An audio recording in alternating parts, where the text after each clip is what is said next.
ওই মুক্তিযোদ্ধা এবং মুক্তিযোদ্ধা পরিবার বা মুক্তিযোদ্ধার দিকেই যেন তাদের বেশি মানে একটা ক্ষোভ। আমার একটা কথা নিয়ে তারা কিছু কতদিন প্রতিবাদ করলো। কি কথা বলেছিলাম আমি? আমার কথাটাকে বিকৃত করা হয়েছিল। আমি বলেছিলাম মেধা মেধা মেধা, কোটা না মেধা। তো কোটা আমাদের নারীর কোটা, প্রতিবন্ধীদের কোটা, নৃগোষ্ঠীর কোটা, প্রত্যেক জেলার কোটা, মুক্তিযোদ্ধা পরিবারের কোটা, সেগুলো তো আমি বাতিলও করে দিয়েছিলাম।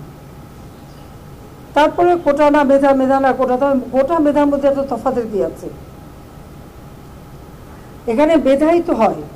প্রথমে প্রিলিমিনারিতে তাদেরকে পরীক্ষা নেওয়া হয়, এরপর লিখিত পরীক্ষা হয়। লিখিত পরীক্ষায় পাশ করলে তখন তাদের ভাইবা নেওয়া হয়। ভাইবা নেওয়ার পরে তারপরে যখন পদায়ন করা হয় তখন যারা মেধাবী তারাই পায়। আর অবশ্যই কোটাগুলি ভাগ করে দেওয়া হয়।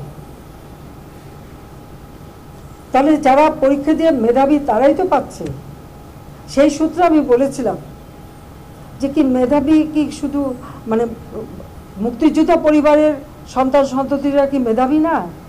তাহলে মেধাবী কি শুধু ওই রাজাকারের ছেলে মেয়ে? এটা বলার সাথে সাথে তাদের স্লোগান, তাও কি বিকেল 4টায় আমি প্রেস কনফারেন্স করি, কয়েক ঘন্টা চলে যায়। হঠাৎ রাত্রেবেলা বোধহয় 11টা 11:30টার দিকে দেখলাম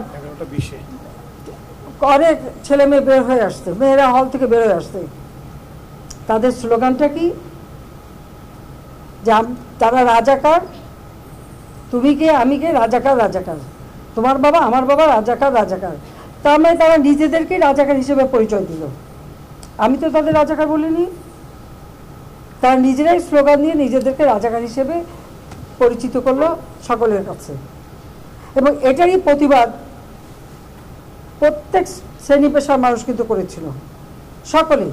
হ্যাঁ, আমাদের ছাত্রলীগ থেকে শুরু করে, যুবলীগ থেকে শুরু করে অন্যান্য সংগঠন, প্রগতিশীল সংগঠন সকলেই কিন্তু এর প্রতিবাদ করেছে। এমন কোনো সেকশনের মানুষ নাই যেটা প্রতিবাদ না করেছে। তখন তারা তাদের স্লোগান পরিবর্তন করলো। কি স্লোগান? চেয়েছিলাম অধিকার, হয়ে গেছি রাজাকার। আরে রাজাকার তো আমি তোমাদের করি নাই, তোমরা নিজেরা স্লোগান দিয়ে তোমাদেরকে রাজাকার করছো। তোমার স্লোগান দিয়েই তোমাদের পরিচয় দিয়েছো। তোমরা শুধু না, তোমরা রাজাকার, তোমার বাবা রাজাকার, এটা তো তোমরাই করেছো।